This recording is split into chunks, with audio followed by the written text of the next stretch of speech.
do arthroplasty. But trauma surgeons, what to do? I mean, not just trauma surgeons. Anybody, what would be the best option for this lady? She's all the time for the last almost 8-10 years, she's been on a walker.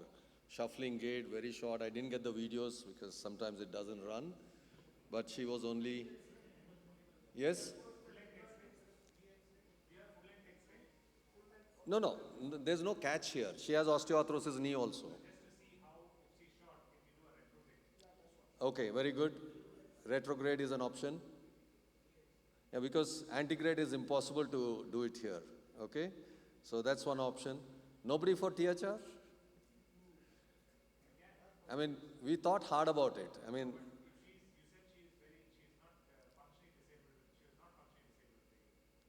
she would just go to the toilet and back, to the dining area and back. That's it. I mean, very. Come back. Okay. So. Okay. Our overseas faculty, any inputs on this? You have a mic there for them? Hand mic, yeah. I'd fix it for sure. You can go DHS or a blade plate or similar. I would include probably a valgizing osteotomy here. So I would take out a little bit of the lateral cortex and push it into more valgus. That's typically what I do for virtually all of these now. So I like your nail plate combo, and I would look to probably get 2 implants across this because it's going to have to be a very durable fixation. So maybe a retrograde nail and a DHS with a little bit of valgizing and as much compression as I can get across that fracture site. No role for arthroplasty, sir? Proximal femur springs to mind, but I think that might be a bit ambitious with this lady and maybe not what she really wants. I think exactly what Alex is saying, sort of dual fixation to try and get some stability, strong stability. I mean, we thought hard about it. If it was a medical college or, they might have had an option to do bilateral total hips on her. I gave her, since I work in a private setup, we gave her buy one, take one free, We said we'll do this joint free, but you need to get the other one done. So even that was, she was so poor, she couldn't afford that. So I think our arthroplasty man gave the right answer here. So this is what we did, a retrograde nail and an additional derotation plate, because the stresses going through will be tremendous because she's osteoporotic, no doubt, yeah. And also because she's so stiff, if she has another stumble, she will have a major issue. So this is what was done. And the option for, that's the follow-up, that's healed up. She's still shuffling around with a walker. And the offer is still on the table for an arthroplasty there. Okay, so the take-home message is, of course, not a brilliant talk like Mr. Potter's, but some interesting cases for the younger people, at least in the audience. A detailed history, including medications, is important because bisphosphonates is being misused like antibiotics in our country, so you need to be aware of that. Analyze the radiograph. Sometimes you start nailing that without having a narrow nail, and then you end up having to change over. And if you don't have the armamentarium, you'll be in trouble, okay? So always have a backup plan. And then, in many of these cases, your post-op weight-bearing protocol has to be tightened. Thank you very much for your attention. Thank you, Ajit. I think, Alex, you want to come back? You both. You can have the mic. Now, there are questions on the floor for both the speakers. Now, the first question has come from Dr. Mithun Achi from Hyderabad to Alex. Which type of peel-on fracture, despite randomization of plating, will you never plate? Hope you got the question right. So the question was, when would I never plate?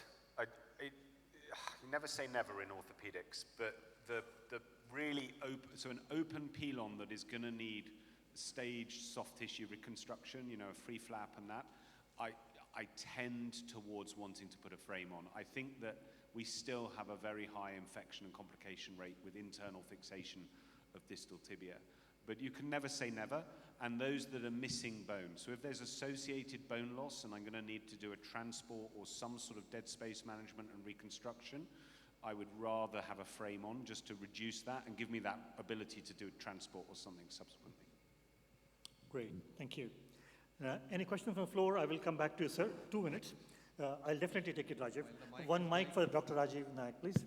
While Now, the mic there's is another going question there, from Patna. can I ask? Yeah, no, hang on. Amar, here, Ajit here. Yeah.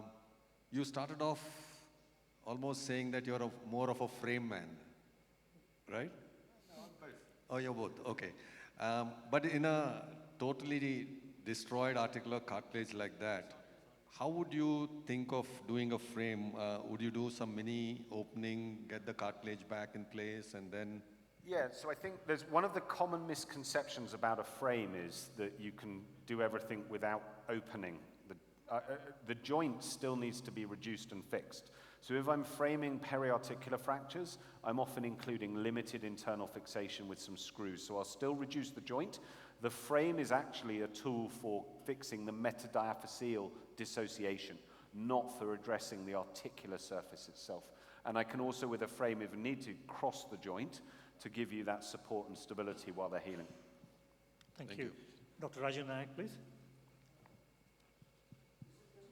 Mike. Yeah, now. Sir, in distal extra-articular fractures of the tibia, which one would you put a lateral plate? Which one would you put an anteromedial plate? And which one would you consider a double plating?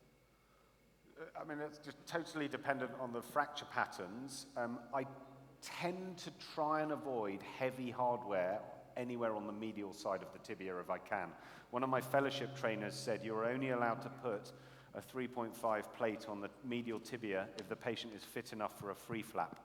And I keep that in the back of my mind.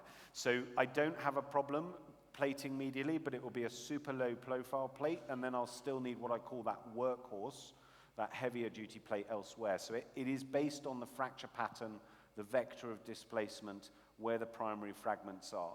And if I have to, I have to, but I try and avoid it if I can, going heavy on the medial side. And the next question is coming from Professor Jha from Patna. He's talking about from rigid fixation to biological fixations, any room for bone grafting as well?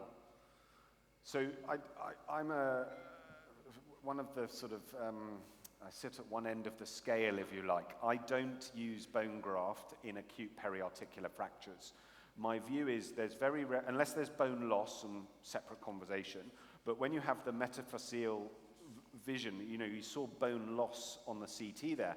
It's not really loss, it's a potential space, and the void is made apparent by the displacement, the widening of the bone during its displacement. And the other thing I do is what I call void management, and the classic would be in the tibial plateau, is I kind of try and move the void away from the articular and into a less problem. So I'll lift metaphyseal bone up with the articular surface to put the void below the rafting screws. And then to me, you don't need graft. And I haven't seen collapse or failure because I think I get very good fixation of the periphery of the joint, and that's where the stability comes from. So for me, it's about reconstructing the joint rim and then moving the void to a place where it doesn't matter.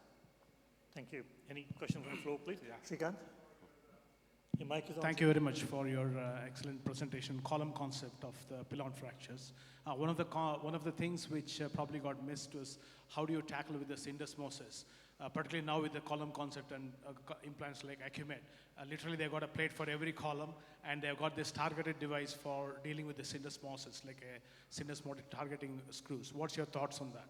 Yeah, so syndesmosis failure in pilon fractures is not as common, obviously, as in ankle fractures, with axial loading versus a rotational injury. But if there is a syndesmotic disruption, I'll stabilize it, and it will depend.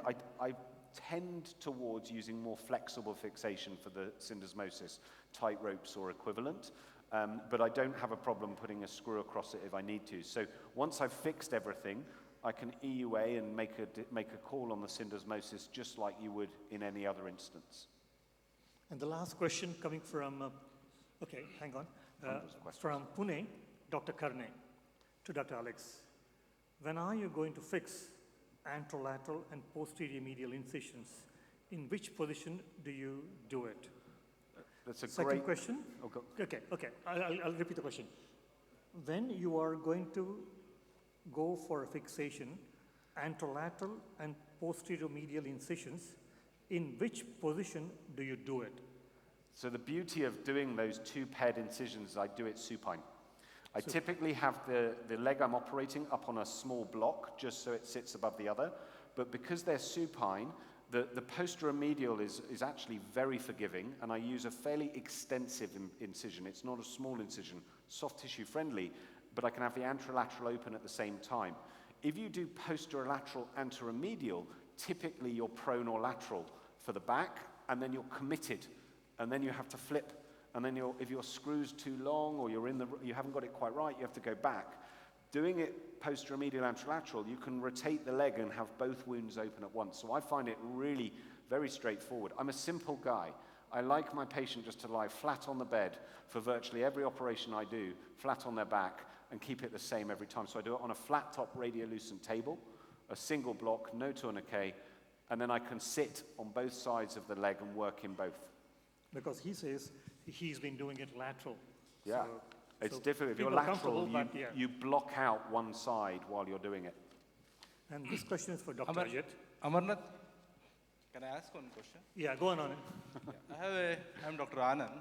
I got a question for both the speakers, one each. Coming directly to the point, Alex, do you have a role for primary arthrodesis in a severely comminuted fracture?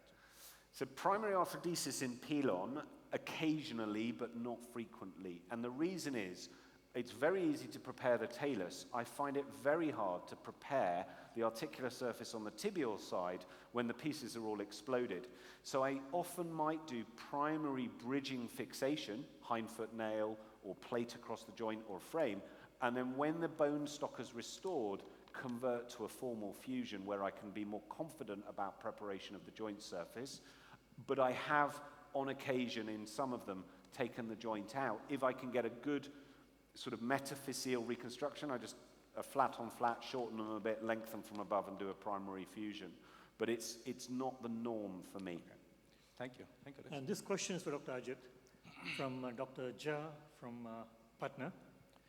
He says, DHS alone for subtract fracture. How do you rate prognosis for the union wide? How do you rate the prognosis for the union? Rate of union in subtract fractures with DHS alone. How do you grade the prognosis? What is that? How you rate prognosis union. The question that's coming here. DHS alone for subtract fractures, how you rate the prognosis of the union. I mean, I don't know what exactly they mean, what he means, but I think basically probably he's asking about how you assess the healing. Healing, probably. Probably we'll have to think on that terms. Yeah, I mean, the serial X-rays, you have a look at that. Even in the early stages, even if you don't see callus, you will see that the fracture site is becoming a little fuzzy. The sharp ends of the fracture are no longer there. Then you know things are okay. And then subsequently, you can at that time encourage progressive weight bearing. And then repeat the X-ray every 4 to 6 weeks and make sure that things are okay. I actually didn't get the question, what exactly he was hinting at. Probably he's thinking on the stability as well, I don't know. I mean, there is no issue with the stability for, I mean, subtroch fracture is not the right indication for a DHS. All of us know that. Yeah. Because the forces going through in that region is That's tremendous. exactly Always an intramedullary implant is superior to this thing. But in the situations that I showed, particularly in the osteopetrotic situation, you are struggling for anything to be fixed there. Thank you, thank you. Now, I think we're going to move on to the next session now. Ajit, you can sit there if you are comfortable, or you want to, yeah, you're better off there, okay. Alex, you know, from pilon fractures, we're going to go head upwards towards the knee, and Alex is going to be talking about fracture of the knee now. Yeah, if we're short on time, I can just jump to the next one and drop one if you want. We're good?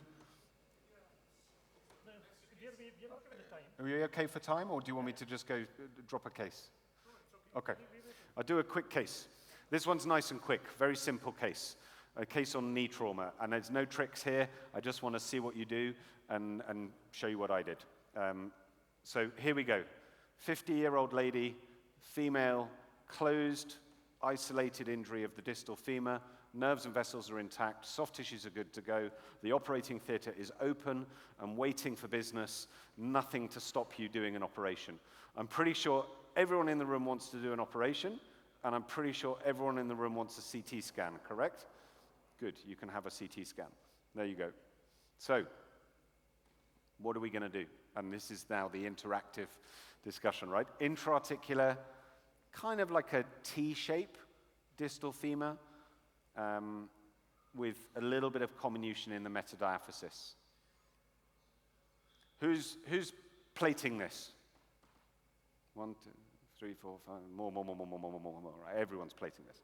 Who's doing a single lateral plate? A few people. Who's doing a lateral and a medial plate? Most people dual plate. And are you doing your medial and lateral plates through a universal midline incision or 2 separate incisions? 2 separate, one medial, one, so direct medial and lateral incision. 2 separate.